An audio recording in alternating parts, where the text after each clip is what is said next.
i-attempt na isulat at mas maganda nakikinig na lang po kayo. Pero siyempre medyo may na-strike sa inyo na punto, pwede naman po yung gawin.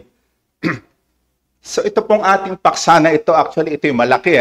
Nung pinag-aralan namin dito sa San Pablo, parang 4 yata na linggo, 4 na Sunday school lessons, so malaki siyang paksa.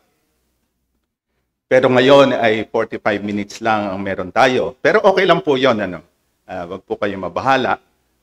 So gagamitin po natin yung prinsipyo ng yung mahilig sa inyo sa photography. Di ba pag may nakita kayong magandang tanawin, dapat daw ay piliin nyo ano ba yung hindi isasama.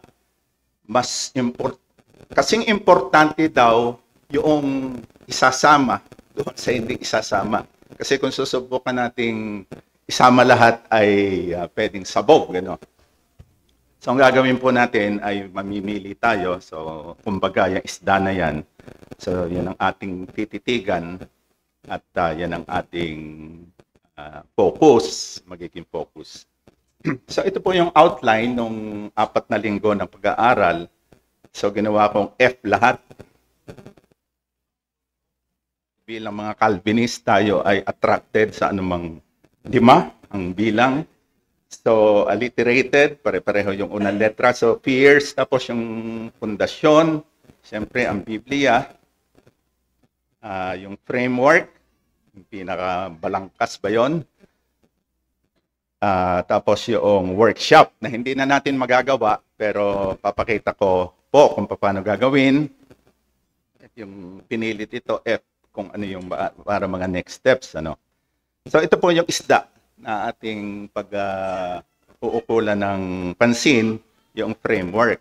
I trust na yung letter B ay medyo lutong-luto na rin po tayo dyan bilang mga reform. Pero dadaanan pa rin po natin. So yung mga pangamba. So ang pwedeng isang maisip, parang pang may pera lang yata ito, kasi financial planning. So anong ipaplano ko? Hirap na hirap nga kami. So hindi po, tungkol po ito actually sa, gaya ng nabanggit din kanina sa introduction, stewardship, faithfulness, and dependence, at merong pananaw na pang walang hanggan, hindi yung pang kasalukuyan o pang lupa lamang. Sa madaling salita, ito po ay tungkol sa sanctification. So spiritual po yung topic natin, hindi po ito sekular.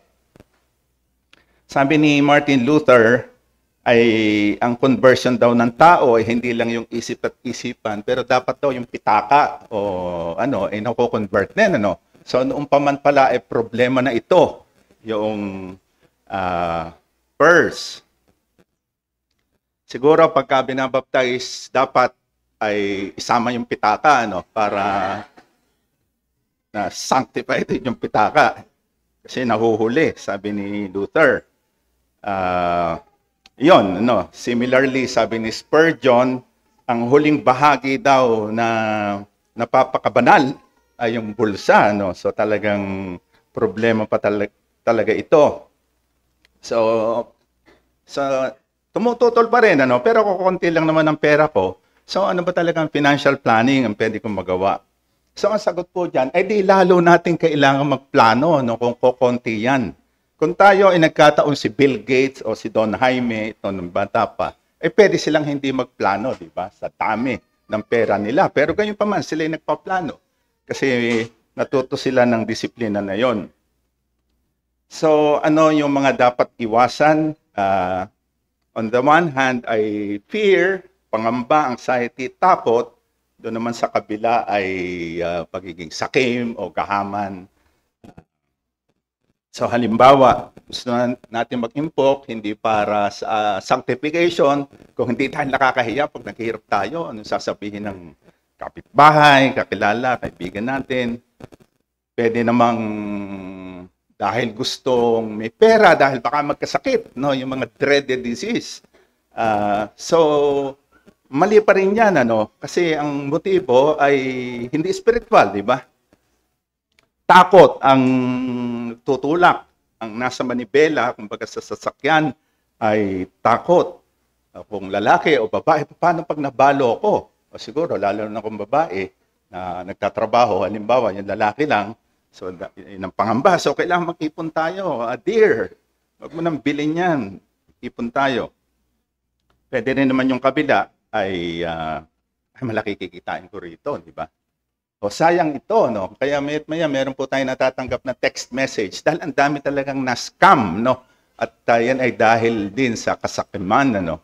So pag naloko daw dahil walang katangahan o kasakiman, hindi naman tayo tanga for sure. So usually ay sakim, no? And therefore, at saka nakakahiya mag-report pagkatapos dahil ano ka ba, takang ka, mahina ba isip mo o sakim ka, no? So kaya lalong dumadami scammer.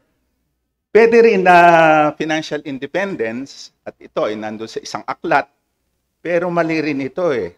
Mamaya sasabihin ko kung bakit. So sa lahat ng mga ito, ang tanong, nasa saan ang Diyos? Diba? Nasa saan ang Diyos? Nawawala, kaya mali lahat ito. So yun namang pundasyon, no? So again, ito dapat isang oras ito, pero bibilisan natin. So ito po yung aking pangunahin na mga aklat na ginamit. Mas maganda yung kay Randy Alcorn, ano. Hindi ko alam kung mga reform to mga to, pero anyway, tama ang sinasabi nila, no, biblical pareho. At yung kay Ron Blue, mas doon sa technical o practical part, no. So ito yung sinasabi ko, no. Meron kasing chapter doon si Ron Blue na financial independence. Na tama naman, di ba? Maganda yung konsepto. Pero dahil sa natitirang kasalanan, pwedeng-pwede ito na mag-degenerate, no? Mag-morph into independence from God. Kasi palagi naman ganyan ng tao, di ba? Kahit tayo mga mananampalataya na gusto nating palaging kumawala sa Diyos at sa sarili na lang natin magdepende, no? So palagi tayo hinahanap ng Diyos, ano? Where are you, Adam? So hanggang ngayon, ay tayo'y hinahagilap pa rin dahil madali tayong maligaw. So, para saan ang pera? So, tatlong T. So, ito ay tool, ito rin ay test, at ito rin ay para sa patotoo, no? So, tool. So, ang pera ay hindi siya sakit na iiwasan o lunas. Siya ay isang tool. So parang apoy, panluto, o kung arsonist ay makakapinsala. O knife or scalpel sa kamay ng doktor ay nagbibigay ng buhay o lunas sa kamay ng isang kriminal. Psychopath ay siyempre delikado. So ilagay ang pera sa tamang lugar niya. No? So si Randy Alcorn to, money makes a terrible master, yet it makes a good servant. So dapat siya ay ganoon, kasangkapan, tool, instrument. At ang master, hindi yung pera kung hindi ang Diyos. Gamitin ito bilang tool. Huwag ito paglingkuran. So ito related, So meron sa atin dito, may mga anak, may mga bata pa, So parang sinasabi natin, tayo matatanda, hindi, kailangan nating matutunan yung child psychology. So nandito si Pastor Eman, at ako estudyante niya sa counseling, So salamat Pastor Eman doon sa iyong pagtuturo na 'yon. Ito yung relasyon,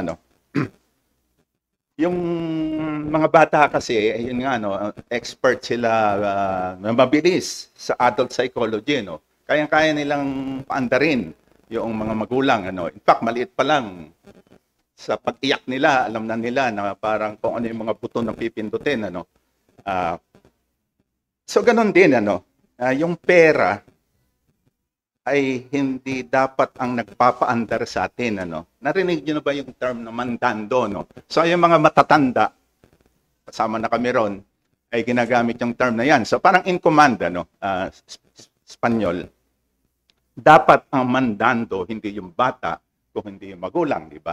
So ganun din ang relasyon natin sa pera. Dapat ang mandando, ang in command, ang nasa manibela, ang nagpapaandar, hindi yung pera kung hindi tayo. So yun yung relasyon niyan, So magugulat po kayo no, na napakarami palang mga talata sa Biblia tungkol sa pera, ari-arian, at mga related. Kung ihahambing sa mga talata patungkol sa panalangin at pananalangin, ay relatively konti lang. At sa kanyang mga parable, mga pagtuturo ay napakarami rin na sinabi ng Panginoong Hesus patungkol sa pera. So ang punto ay hindi mas mahalaga yung pera, pero yun nga, ito'y delikado, peligroso, dangerous. Kaya maya't maya ay kailangan paalalahanan ang mga mananampalataya at hindi mananampalataya. Kaya katakot-takot din ang mga babala, ang mga warnings patungkol doon. Ito'y napakahalaga, yung bullet na yan, yung ating pananaw, perspective patungkol sa pera, ito ay indicator, barometer, kung ano yung nasa loobin natin, kung ano yung ating spirituality. At alam naman natin, at the end of the day, literally, last day natin, ay walang halaga yung pera. Bagaman sinasabi rin sa Proverbs na maiging may mga naipapamana. So maganda siguro ng pagsasalarawan nito, yung pag inililibing yung mga Hudyo, yung kanilang damit ay ito, So ang kakaiba po dito, ito'y walang bulsa, I think sa Amerika, yung suit nung mga namatay o lalaki kung babae, wala rin bulsa, So napakagandang pagsasalarawan na wala tayong matatangay, wala tayong madadala ni isang sentimo. Ito rin, ang pera din ay isang parang pagsubok.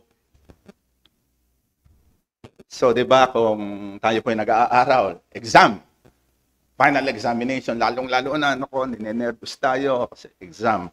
Pero, bakit exam din at meron ding exam, sa bandang dulo, pero hindi tayo ganung kakabado. Yung judgment na gagawin sa unbelievers ay para sa kasalanan nila. Yung mga tayo po, na mga mananampalataya, ay i-judge din, pero hindi ito unto condemnation or damnation, kung hindi para suriin yung mga ginawa natin dito nung tayo nabubuhay pa. So may exam din, So yon, bakit hindi tayo ganun kaaburido, So dapat ay tayo ay concerned dito sa darating na ito na judgment, So lahat tayo ay haharap sa Panginoon Jesus bilang judge at merong reward, Actually nakalimutan ko yung props. Pwedeng pakikuha please yung dalawang books niyan sa likuran.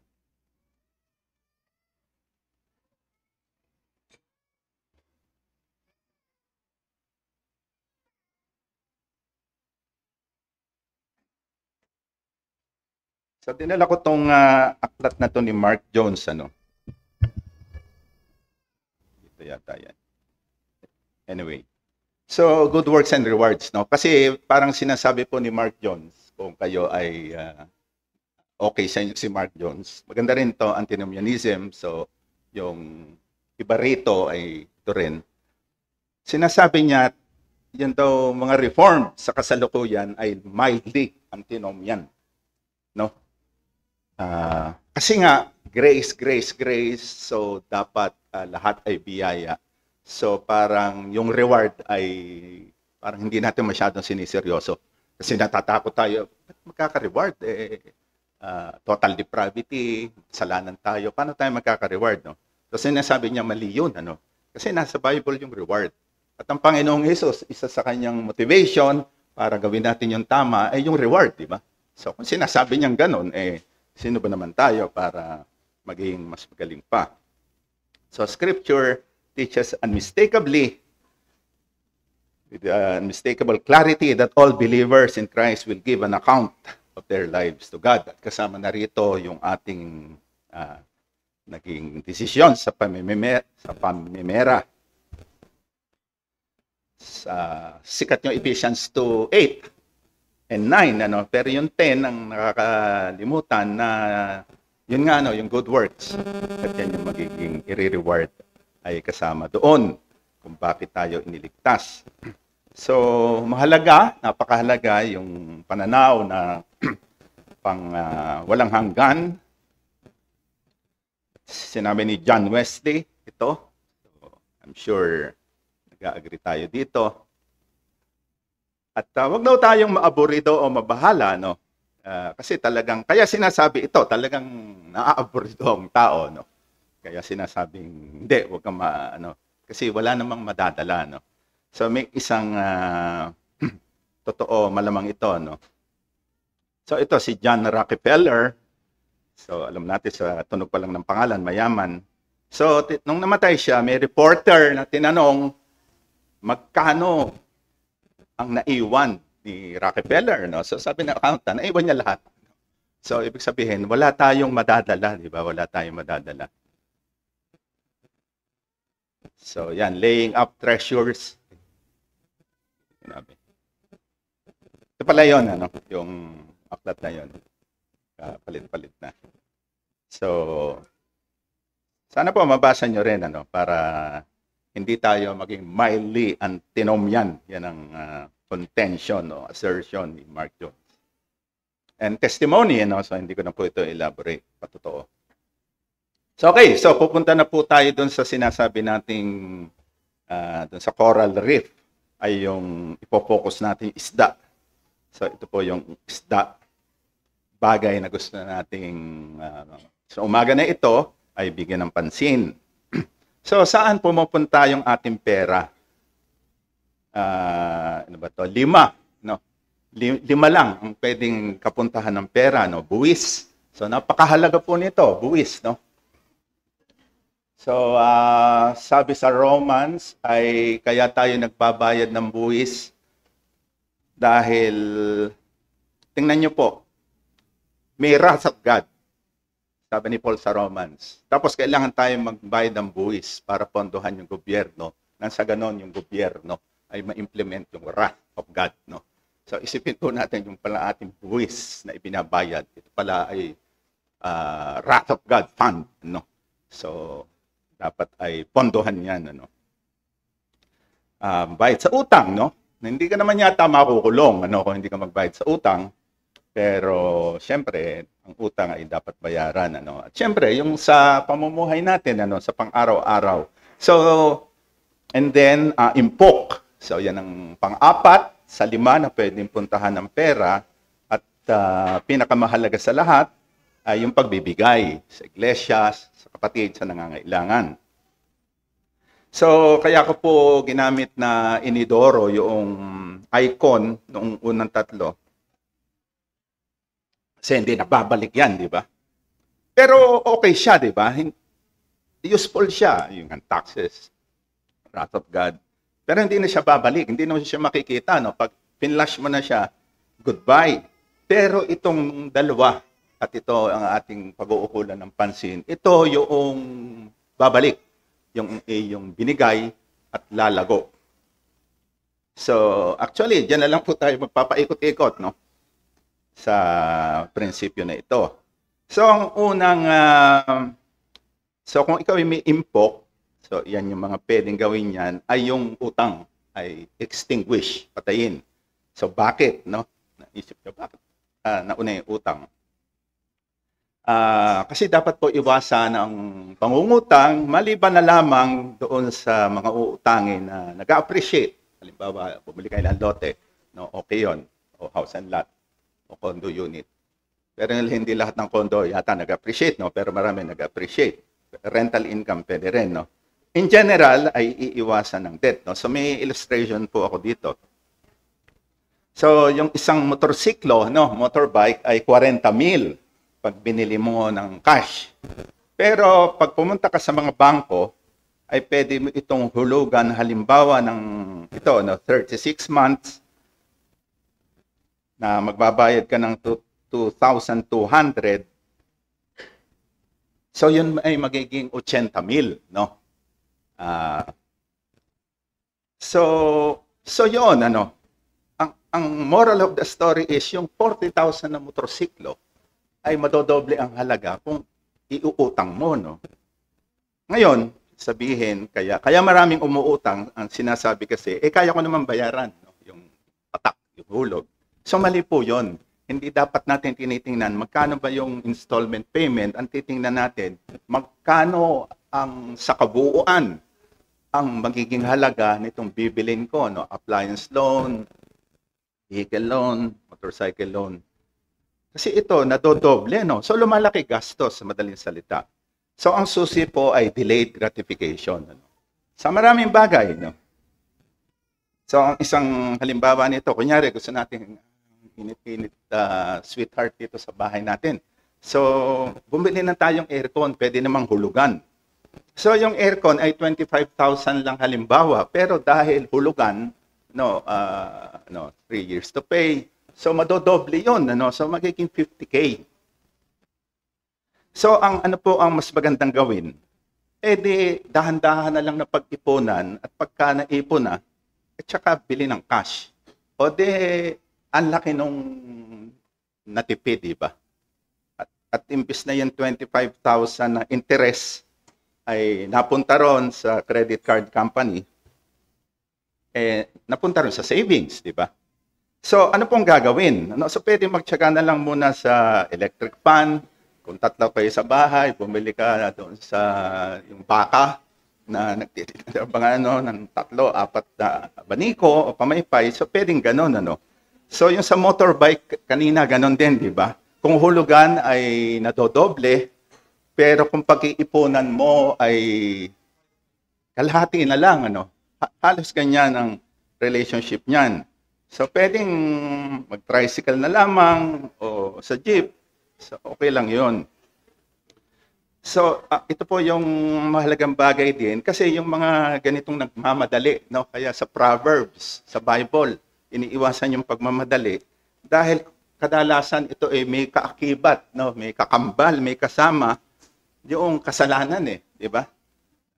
Pride of life, yung maporma siya o ano man, ano. So, pwede. Hindi naman sa lahat ng pagkakataon, di ba?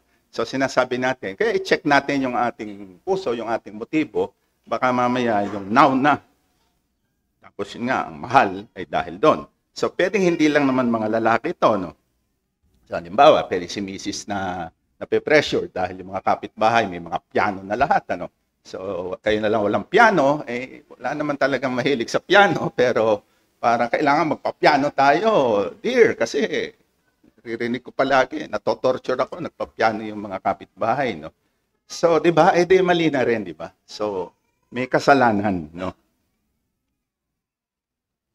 So, yon, ano? So, ang punto po, lumalaki ang gastos dahil sa interest kung nangungutang na pwede namang hindi ipangutang at pwede namang delayed gratification, magtyaga-tyaga na lang muna at pagka nakaipon na, tsaka na lang bayaran ng cash, di ba?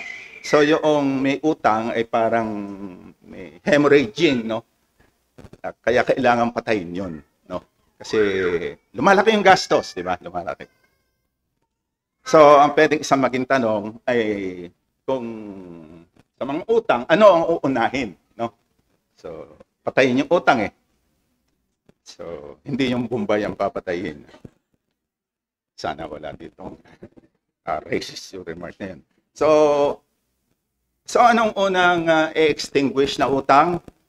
Ang sagot po dyan ay depende dun sa interest rate. So titingnan natin kung ano yung interest. Alamin nyo po, dun sa Inquirer article na nabasa ko ay 800% a year daw ang interest ng 5-6, no?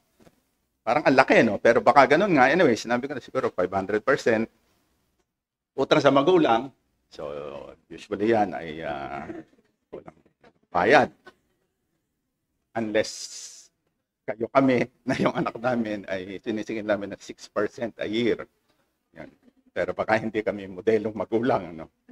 Kami naniningil.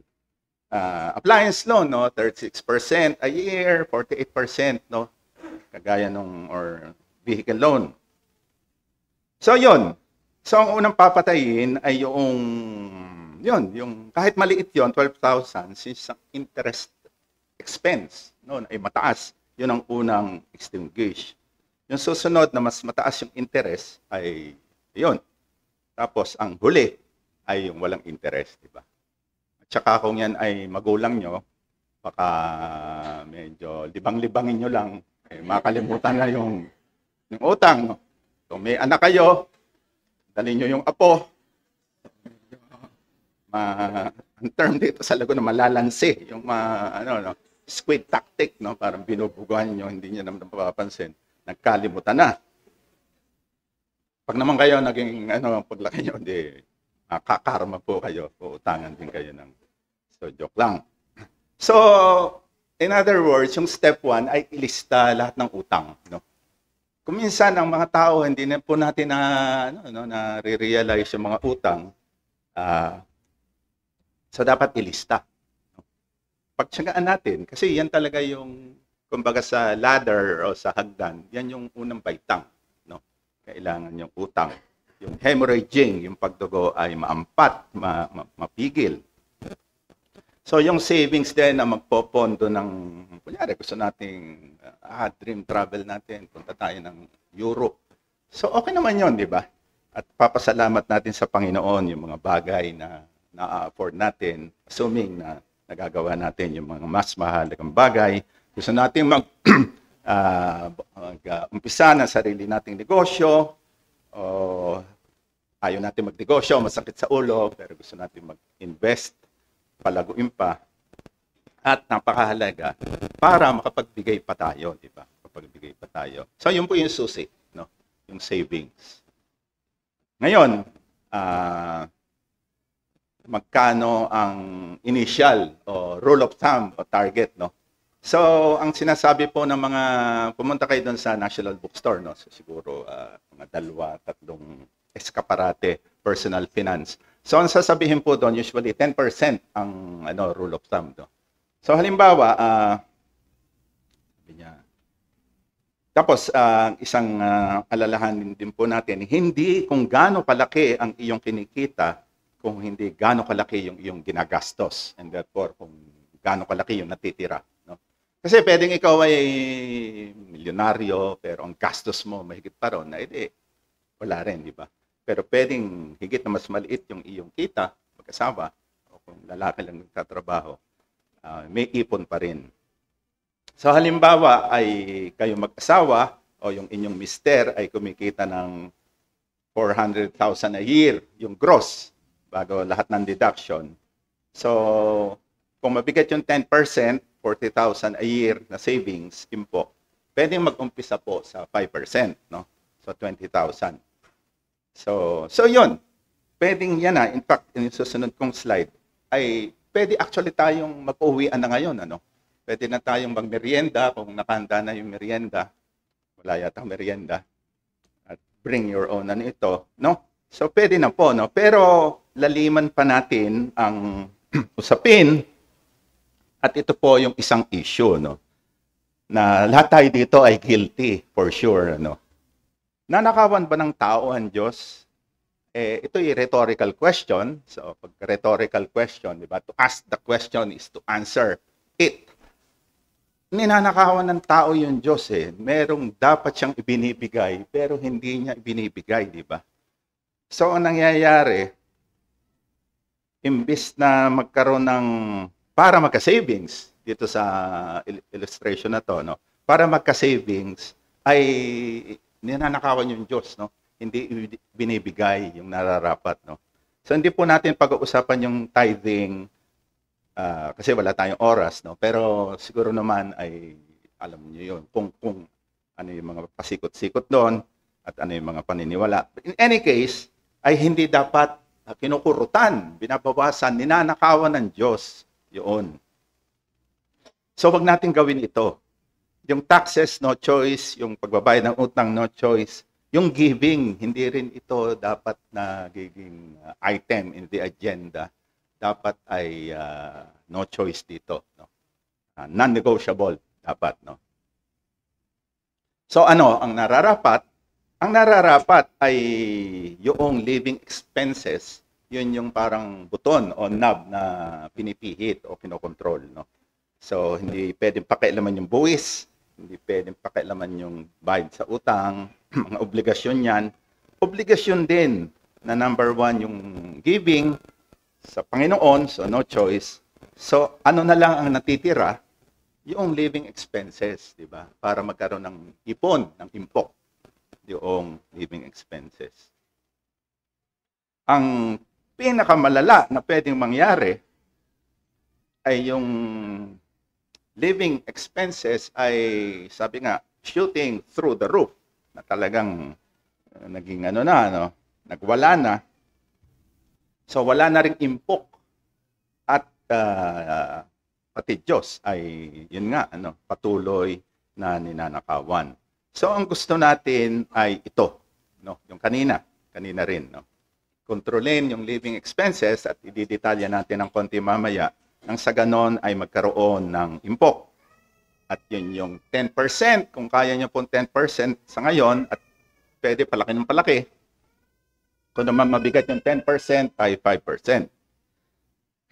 Ito ay sinabi ng Panginoong Jesus, interesting to dahil hindi ito, wala to doon sa 4 na ebanghelyo, pero nandun sa mga gawa na blessed na makatanggap, di ba? Pero mas blessed, mas pinagpala yung nagbibigay, so giving. Sabi rin ni Martin Luther, kaya daw ginawa ng Diyos na butas ito para lumusot yung pera, hindi talaga design, hindi tayo parang yung bibe o yung mga webbed, yung mga daliri,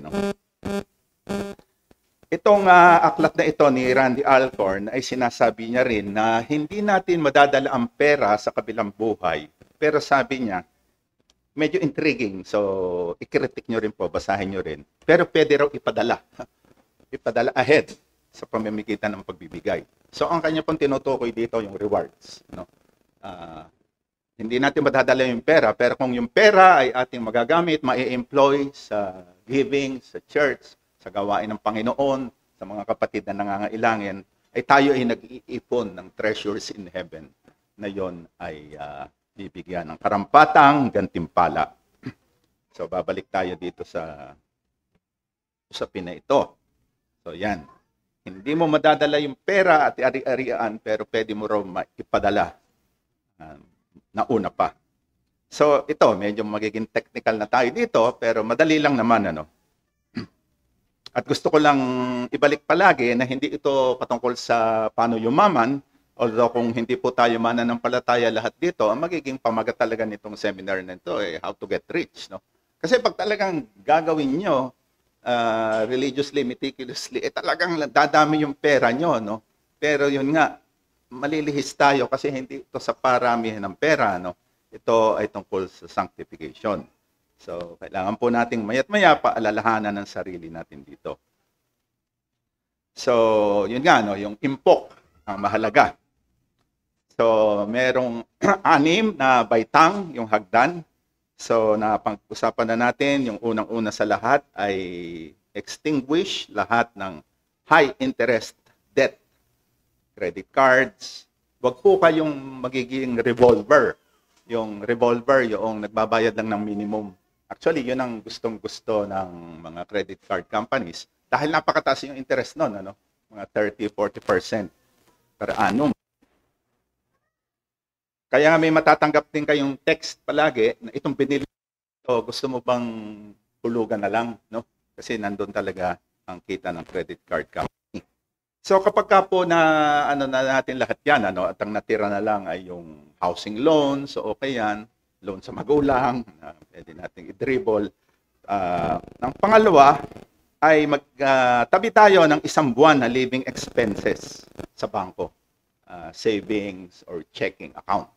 Para, kumbaga sa negosyo, para siyang working capital, yung pinapaikot-ikot mo.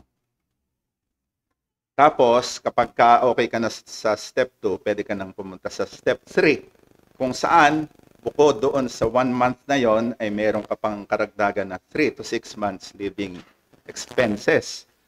Sa time deposit, yung UITF ay, ano ba yan? Unit Investment Trust Fund yata yan. Bilang shock absorber. So halimbawa, mawala ng trabaho, magkasakit, yung mga malalaking hindi inaasahan, ay yun ang panapat, no? Pantapat, pangbangga doon, yung 3 to 6 months na yon. At bumili rin ng life insurance, no? So okay po yon. So kung meron dito na yun ang inyong trabaho o negosyo, insurance, ay okay ang life insurance. In fact, ang pinakamatandang insurance company sa Amerika, 1750s, ay Presbyterian na fund. Dahil yung mga asawa ng pastor, pagka sila ay nababalo, namamatay yung pastor, kailangang paalisin sa parsonage, sa bahay ng pastor, yung babaeng balo at yung mga bata. So kawawa naman, ano, kaya parang paluwagan, ganun, nabuo yung insurance company na yon, na Presbyterian. Na hanggang ngayon daw ay buhay pa, no? So, okay yon. So, kung tayo po ay bago mamatay, sumakabilang buhay, ay ito na lang yung kaya natin magawa, ay okay na po yon, no? Pero kung patuloy pa yung na tayo nabubuhay, ay pwede tayong maglagay ng impok sa yung T-bill ay Treasury bill. Mutual fund, yung UITF, halos pareho yun. Na savings, no, para sa mga major na bibilhin, no, kotse, sasakyan, furniture, pang down payment. Yun. So, yung pong treasury bill ay okay na okay po ito, no? Treasury bill, treasury bond, RTB, retail treasury bond. Dahil po ito ay yung gobyerno ang nangungutang sa atin. So, hindi natin pwedeng bilhin sa gobyerno yun kasi milyon-milyon yan pagka nilabas ng gobyerno. Pero yung mga bangko, siguradong yung bangko, kung anumang bangko meron tayo, ay nakakabili po niyan. 5,000 yata. Pwede na, baka mas mababa pa. At ang kagandahan po sa treasury bill ay mas safe pa siya sa savings deposit. Dahil kapag ka po ang pera natin ay nasa bangko, ang babayaran, pag tumaob yung bangko, ang babayaran lang ng Philippine Deposit Insurance Corporation ay 1 milyon. So kahit 10 yung account mo doon, na 10 tagi 1 milyon, so meron kang 10 milyon, eh hindi yun per account kung hindi per depositor. So 1 milyon lang din. At ang problema sa savings account ay napakababa ng interest, kaya dapat yung step 2, dapat ang nasa savings account actually ay napakaliit lang na halaga, no? At maximum na 1 million kung aabot tayo ron, dapat mostly ay yan, okay yung treasury bill. Ang treasury bill ay since ang gobyerno ng Pilipinas ang nangutang sa atin, sabi nga, kahit anong gobyerno, ang huling bangko magsasara, di ba? So sarado na BPI, BDO, Metrobank. Halimbawa, in-invade tayo ng China o anong senaryo na iisip natin, ay bukas pa rin ang gobyerno ng Pilipinas at mababayaran pa rin tayo, no? Pwede nga siyang mag-imprenta, mag-print literally ng pera, mababayaran pa rin tayo. So inflationary, pero magagawa yon. Kung yung step 5, ito, yung mga high risk, high return, meron diyang mga stocks, ganon. So, pwede yan. Assuming na okay yung pundasyon, 1, 2, 3, 4. Tapos yung number 6, ang pinaka-risky ay negosyo kasi, no? Sabi nga nila, I think on the average ay kailangan yung entrepreneur, yung negosyante sa Amerika, on the average, I think sa pang-apat niya na attempt, siya magtatagumpay, no? So, magsusunog siya ng pera doon sa venture number 1, 2, 3. On the average, pang-apat, no? So, huwag po natin sabihin, hindi, magninegosyo na lang ako, no? Madaling sabihin, pero hindi po siya advisable. Ang isa pang importante na tandaan po natin, nabantayan ko yung oras natin, lapit na. Sabi ni Einstein, yung compounding ng pera, no? O halimbawa, yung widow's mite na 7 sentimo. So, yun ang halaga niya ngayon dahil sa compounding. So, paano po natin mapapakinabangan itong compounding na to, no? So, ito ay 500 na minimum only. Sana ay ginagawa nyo to at i-consider nyo, no, yung MP2 500 lang. So, di ba po, yan, ang taas ng interest rate. At since ito, nakalock in ng pera mo ng 5 taon, ay wala ito ng 20% na final tax. No? Pero dahil nabago na yata yung batas recently, ay meron ng 20% na tax. Pero okay pa rin siya. So, yung 1,000, halimbawa, kumita nung unang taon na 70 piso, so meron ka ng 1,070 pesos. Sa susunod na taon, ang iyong kapital o principal ay 1,070 na. So, yung same 7% nun ay naging 75. So, pagdating ng 5 taon, yung 1,000 mo ay naging 1,400. No? So, yun yung sinasabi ni Einstein na compounding. Nako-compound. Yung anak ay nagkakaanak pa rin, ano? Nagkakaapo. So, para nag-snowball yung pera. Yun naman kabaliktaran na yung compounding ay working against us. So halimbawa, so ito,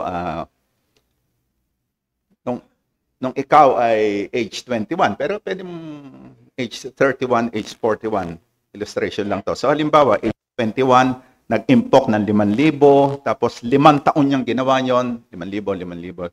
So 25,000 ang kanyang inimpok. Tapos nakalimutan niya na, no? Pinalimutan niya.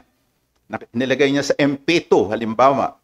So, pagdating ng retirement age niya, 65, iyon ay 700,000 na. No? So, yun yung sinasabi ni Einstein, di ba? Na parang no-brainer, basta consistent ka lang, deliberate, at may disiplina, at merong foresight. So, yan. Pero, so ito na yung pero. Kung nag-overspend, no? So, hindi nakakapag-impok ng 5,000 isang taon kasi nag-overspend. Hindi naman kailangang dapat impok na yung 5,000 pero ginagastos. So, paano nag-overspend ng 5,000 a year? Actually, indali lang. 100 piso lamang isang linggo na overspending times 52 weeks a year, ay yun na yung 5,000 o 15 pesos isang araw. So, kunyari, hindi naman kailangan, pero gusto mayat-maya may iniinom or may hawak na nginingima, busog ka na, pero gusto mo pa rin merong nasa bibig, yun, ano. So, pwede mong gawin ito, option mo to, pero anong mangyayari? Since hindi ka nag-impok nung panahon na yon, wala kang 700,000 sa age 65. Of course, sasabihin ng iba sa inyo na maalam sa finance, yung 700,000 sa 40 years later, hindi na ganun ang halaga. So, totoo yon, no? Pero ang option 2 ay 0. Whereas yung option 1, 700,000. Kunyari, ang halaga niyan ngayon parang 300,000 na lang. 300,000 ka pa rin, di ba? So, better than 0. So, yun nga lang, ini-illustrate lang natin na ganun. So, ang pag-iisip dapat ay per year. So, kunyari, bumibili ka ng kung anumang bagay, optional naman. Mura lang naman ito. Pero isipin mo, kung weekly mo ginagawa yon times 52 dapat, yun dapat, magkano ba ito per year? At compounded. Pagka ito, imbis na ilagay ko rito, sinama ko dun sa MP2, yun, di ba? Mako-compound ito. Pero yun nga, kung ang living expenses ay hindi binabantayan, bababa yung savings, di hindi magkakaroon ng gano'n ng pera. No? So, gano'n din sa personal health natin, sa ating marriage, kung hindi natin binabantayan yung mga maliliit at nineneglect, ay parang inaanay. No? Nandiyan na ba si Pastor Maramara? Wala pa. Wala pa. Okay, so wala pa si Pastor Maramara. So merong aklat na hindi mananampalataya ito, no? Pero narinig niyo na siguro ito, Atomic Habits, no? So yan yung mga maliliit na bagay na hindi mo na napapansin, pero alam mo na pag ginagawa mo ay So halimbawa, pag sisipilyo ng ngipin, di ba? Hindi na natin iniisip yan, di ba? Minsan nga, nanonood tayo ng TV, kung ano-anong ginagawa tayo, nagsisipilyo tayo. Pero para maging malusog yung ngipin natin at yung ating mga gilagid, gums, gawin mo nang gawin yung maliliit na bagay na yun, yung pagsisipilyo, maaayos. So, ganun din yung personal o family finance. No? So, mga maliliit na bagay, parang kurot-kurot lang dyan. Pero kung gagawin mo, tututukan mo, habit na hindi mo na napupuna, ay napakaganda ng maidudulot na ito. At nakita rin ng mga hindi mananampalataya, no? Biblical naman ito. Pero yun nga, no? It works both ways. Kung tayo ay nag-aabang ng mga 9-9 na yung susunod, mga ganyan, mall lang mall. Alam niyo po, yung overspending, ito daw ay directly correlated sa dalawang bagay. Sa pagmamall at sa panonood ng TV o ngayon ay social media. So kung mayat-maya ay namamasyal tayo, ang ganda ng bag na yun, sapatos. So nabibuild up yung desire. Social media, ba't sila nakakabakasyon ng gano'n o ganito. Marami naman daw sa social media ay huwad. May mga doon na nagpapalabas lang, nagpo-project na ganito, pero hindi naman talaga gano'n ang buhay nila. Ganyan. So, ang buhay po natin, o financial, family finance natin, magiging slow motion train crash. Yung talagang disaster siya, pero dahan-dahan na nag-unfold. So, sana hindi ganyan. Ang isa pa nating kaaway o kalaban ay yung pagpo-postpone, procrastination. So, yung halimbawa kanina. So, itong tao na ito ay age 21, 22, 23, 24, 25. 25,000 inipon niya. Pero nag-dilly-dally siya, nag-procrastinate ng 2 taon. So, yung 2 taon na procrastination na yon, ang resulta nun, sa retirement age niya, imbis na 700,000 yung kanyang pera ay magiging 550K na lang. So, ganun po kalaki yung epekto ng procrastination. So, para sa inyo na medyo hindi averse sa math. So, hindi po kasi siya yung linear, Pag gagraph mo to, hindi to linear na pag ganun. Kung hindi ito ay exponential. So, habang tumatagal, bumubulusok yung peso na yon, So, habang nagtatagal, nag-a-accelerate. Kaya gusto natin na yung acceleration na yon ng compounding ng pera ay makinabang tayo. So, kailangan ng panahon. At biblical, di ba po, yung ganyang mindset, attitude. Ngayon, talagang nag-procrastinate pa. So, age, 51, inimpok yung 5,000. So, meron pa rin naman siyang 75,000 pesos, di ba po? 5 na 5,000 ay 25,000. So, yung 25,000 niya, lumago, naging 75K, naging times 3. So, sayang lang, di ba? Kung ginawa niya ng mas maaga, yun ang punto, ay mas malaki. Sana yung pera niya upon retirement, Pero yun nga, yung 75,000 ay better pa rin than zero, yung overspending. So, ito yung pinakamagandang scenario, So, kung kayo po ay age 31 o 41, 45, so okay lang yun, So, ito sa hypothetical scenario na to, na yung 21 years old siya ay nag-i-impok na siya ng 5,000. Yung 5,000 sa loob ng 45 years ay 220,000. So, tingnan ko lang kung magagawa ko to. Yan, magagawa ko. Hindi pala lumalabas yung highlight ko.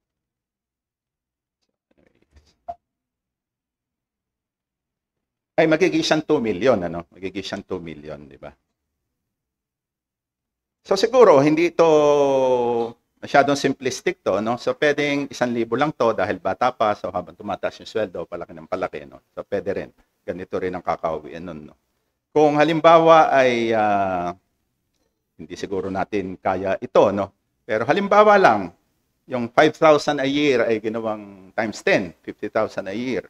So baka kaya nyo nang ipa sa inyo yan ngayon, kung may 45 years kayo, magiging 20 million yon, So ganun lang, Wala po dito magic, walang dito scam, So ito ay perang nasa bangko na nanganganak, yung anak nanganak ng ganun.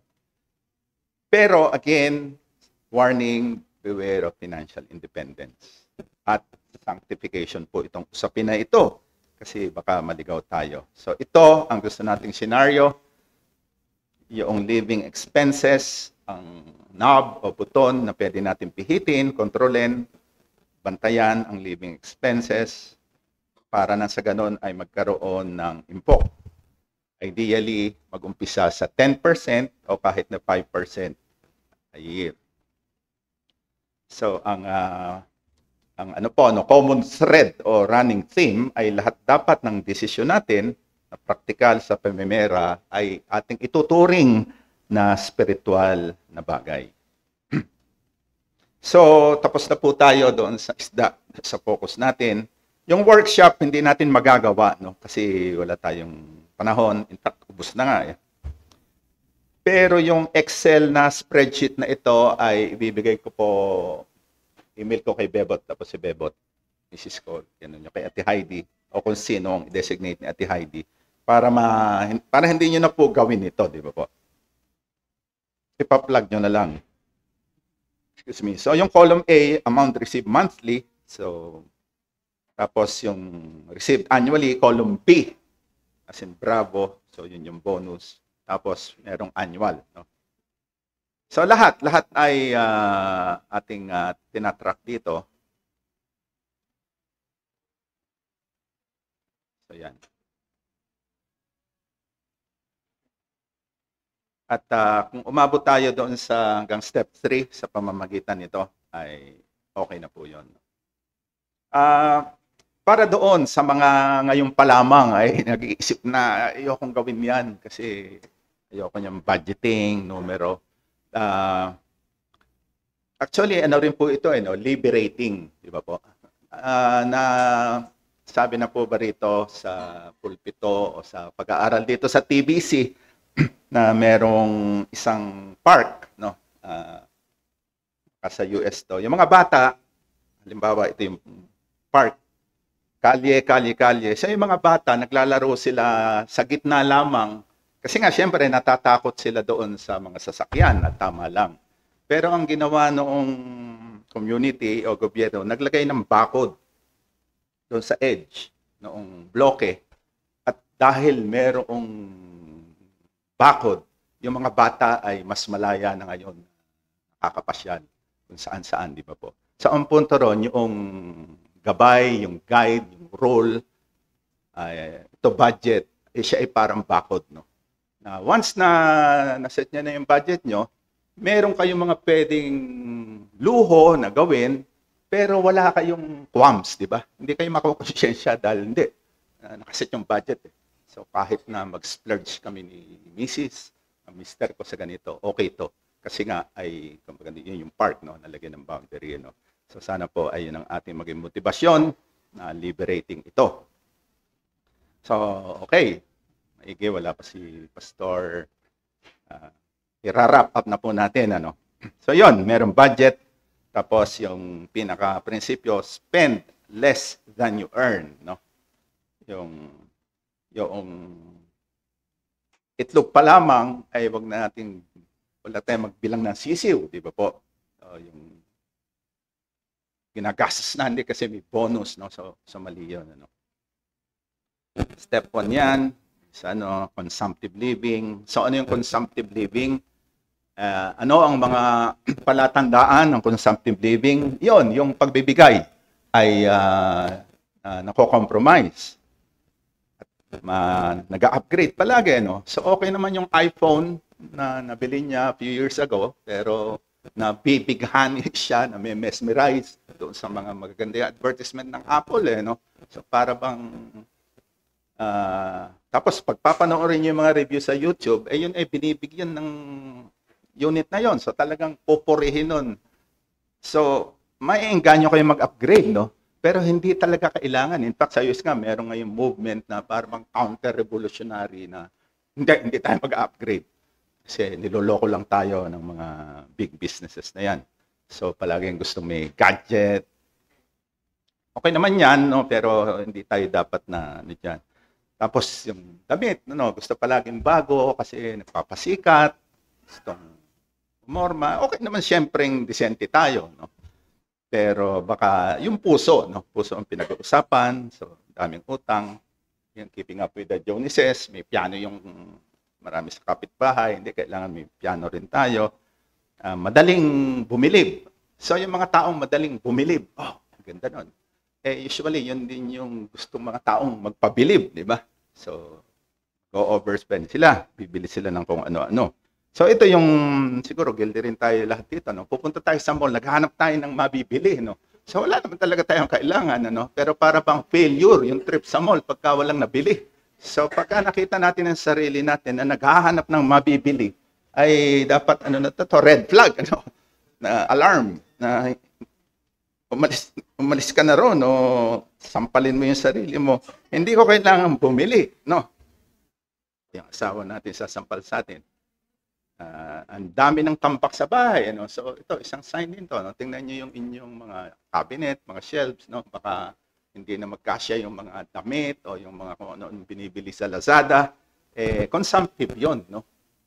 Ang isang pwedeng gawin actually siguro ng church na project ay parang garage sale na yung mga basura po natin sa bahay o mga binili natin sa 4455 66 na hindi naman talaga kailangan ay dalhin dito at baka merong ibang nangangailangan sila bibili o ng papabilan ay para sa mga kapatid na may sakit o nangangailangan.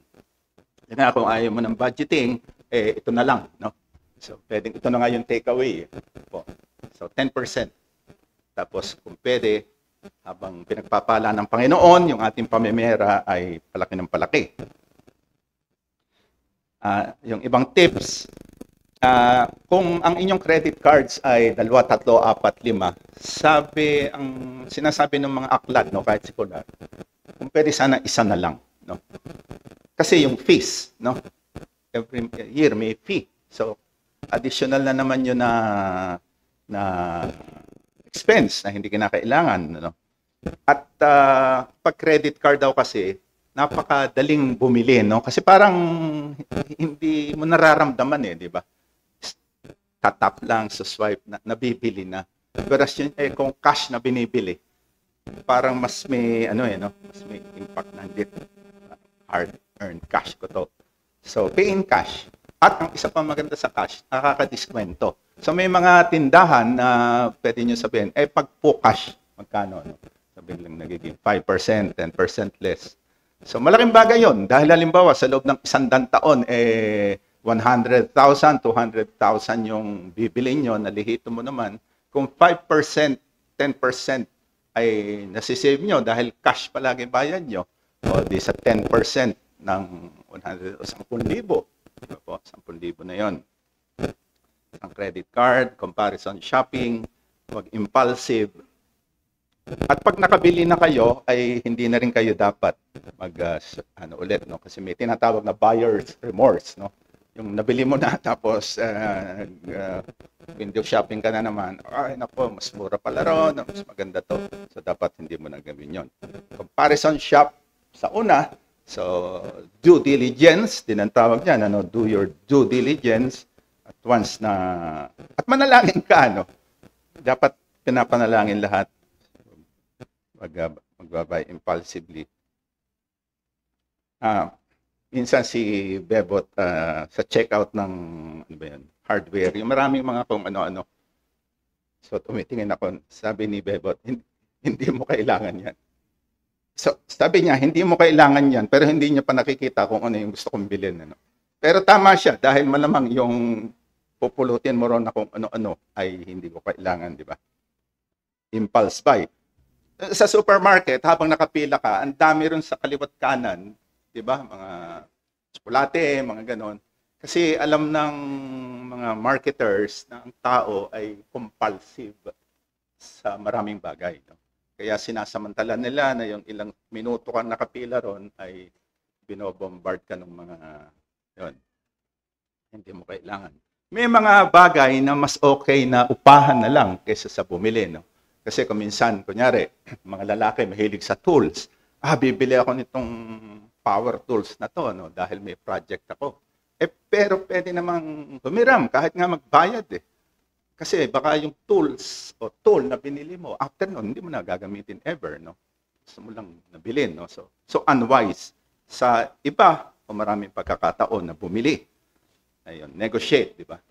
sabi nga sa negosyo, don't accept the first offer. Yun ang rule sa negosyo, sa mundo. No? So kahit ano yan, ay hindi mo dapat tanggapin yan dahil yung kung anumang presyo yan ay meron siyang inilat na wiggle room, di ba? Pwede mong ianhin yun. So yung mga regalo, dito po papasok yung mga sale, no? So kung talaga namang alam mo reregaluhan mo yung magulang mo, yung anak mo, asawa mo, ng ganito, imbis na nagmamadali ka na, uy, bukas na yung ano, so mapapabili ka ng mabilis na hindi pinag-isipan, mapapamahal. So dito papasok yung mga sale, no? Siguro sa meron ka ng listahan, ito yung mga gusto kong regaluhan na regular. So kapag may mga sale na 30-40% discount, na okay naman, bilhin mo doon, no? Tapos itago mo. At pag nag-birthday, anniversary, tsaka mo ilalabas, di ba? Hindi yun nagmamadali. So maraming bagay na kapag hindi mo minamadali, ay mas mura, di ba? Tapos review nyo yung budget. So again, kukulitin ko po kayo dito dahil ito talaga yon, no? Kasi pwedeng mawala agad doon sa detalye, peso. Ito po yung aking huling slide, no? So bilang mga reform, alam natin na merong responsibility tayo. Ang lookout natin ay yung pagpaplano at pag-implement, di ba? Planning and execution. Pero yung resulta o outcome nito, whether ito ay tagumpay or failure, wala naman talagang failure, ay yun ay hindi natin hawak, di ba po? So halimbawa, isang estudyante na nag-aaral at nag-exam, aral siyang mabuti, pwede siyang pumasa o mag-fail, hindi siya dapat na aaburido doon, di ba? Kasi siya ay sisingilin ng Diyos, sisingilin siya doon sa kanyang responsibility na nagplano ba at ginawa ba ng maayos, yung outcome ay sa Panginoon. Yung isang pastor o diakono rito o guro, nag-prepare ng message, dineliver niya, pwedeng lumago numerically o yung spiritually, yung nakakarinig, pwede rin namang iba resulta, pero syempre, mas nakakatuwa kung may growth. Pero kung hindi, ay hindi dapat na don't sweat about it. No? So, yan doon. So, ito po, yung ginagawa natin na financial planning, nagpa-plano, nagpa-budget, tapos implement, nag-i-impok, nag-iipon, nag-i-invest. Pwedeng lumago, pero pwede rin, for some reason, sakit, na sa Panginoon yan. So, doon tayo. Ang ating focus ay doon sa ating responsibility. So, tapos na tayo. Yung PDF, medyo last minute, may mga binago ko. So, before the end of the day, ay may ibibigay ko po dito sa TBC ito. Plus yung Excel na spreadsheet. No? May mga annexes din dito. So, halimbawa, no, ito po stages ng buhay ng tao. No? So, accumulation. Tapos, dito, age 50, 55, ay okay na siya. Tapos, kumikita pa siya, so nag-accumulate, no? Preservation na ang kanyang strategy. Tapos, sabi ni Ron Blue, sa paplanuhin na rin, yung pagdating ng kamatayan, ay kung paano ito, yung will, i-distribute, no? Pero, mas nagustuhan ko yung sinasabi ni Alcorn. Kasi para kay Randy Alcorn, hindi dapat sa pag tayo yumaon na, hindi dapat doon yung distribution mangyayari. Bagkus para sa kanya, dapat mas maagang gawin yan. Ano? So halimbawa, sabi niya, since marami ka na naipon, pinagpapala ka ng Panginoon, pwede kang magbigay ng isang malaking bagsak, no? Big ticket. Giving, no? Sabi niya, pwede kang maging self-finance missionary. Ikaw ay walang attachment, asawa, anak, baka pwede ka maging worker, no? Na self-financed. At iba pa, no? So, yun. Si John Wesley po ay bata pa siya, naisip niya na yun. Kaya sabi niya, pag ako namatay, halos wala akong pera. Kasi malaki yung kinikita niya, parang sa kalakaran po ngayon, parang $1 million a year yata nung kalagitnaan, bandang dulo ng kanyang as a minister, as preacher, no. Pero siya ay generous, bigay ng bigay. At by the time na namatay siya ay wala na lang 10 pounds yung yun ay pinlano niya, no? So ginamit niya itong prinsipyo na to, no. Diversification, so habang wala pa, pinapatay na lang yun natin yung oras. Mahalaga po yung diversification, yung nasa kaliwa nyo po. Halimbawa, gawin na lang natin itong peso, no? 100,000 pesos na kumikita ng 8% a year, in-invest ng year 1, pagdating ng year 25, ito ay magiging kulang-kulang 700,000 dahil sa compounding.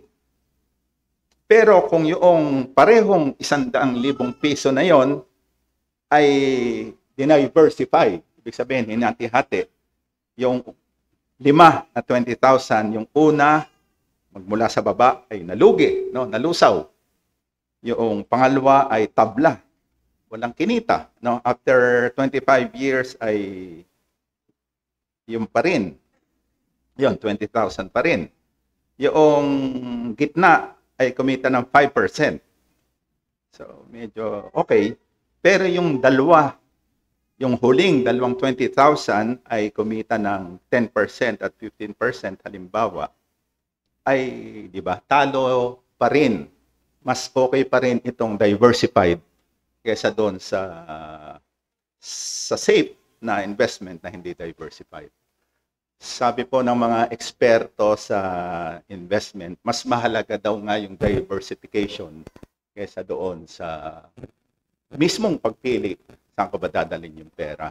Yung pong mga, so meron tayo mga telepono, mga gadget. So, di ba po, US Silicon Valley. So, meron dong mga tinatawag na venture capitalist. Yung tinataya nila yung mga pera nila, no? Usually daw, ganito ang nangyayari, no? So, tataya sila sa 10 startup, yung bagong kumpanya na tatag.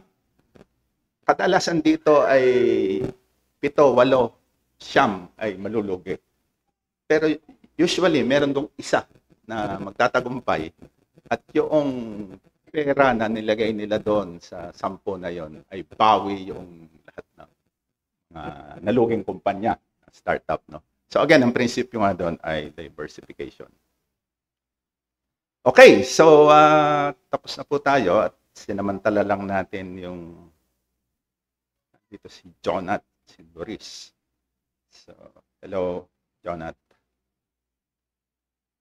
Tinel. Sa tinitingnan ko yung Zoom. Sige po. So, pwedeng i-hand over ko na kay Brother Derek o kung may tanong, pwede ko rin sagutin. Pero pwede naman akong bumalik na sa aking upuan.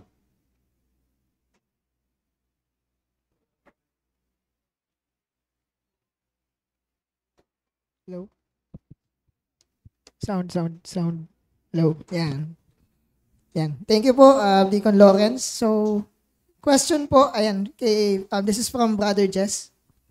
By the way, thank you, Deacon Lawrence, for a very helpful, dami naming insights na nakuha, wisdom on how to handle our finances very well. Napakalaking tulong sa amin. Siguro po ang tanong ko lang, Deacon Lawrence, is what are your thoughts about those Christian families or member, for example, in the church, pero their source of income is, for example, cryptocurrency like Bitcoin or maybe networking, that they need to invite other Christians to join with them.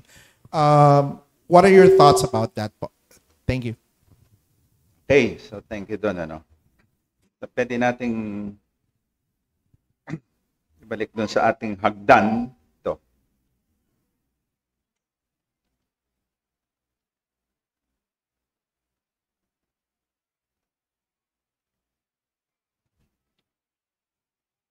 Sandali lang po, hindi ko ma-share ito ngayon.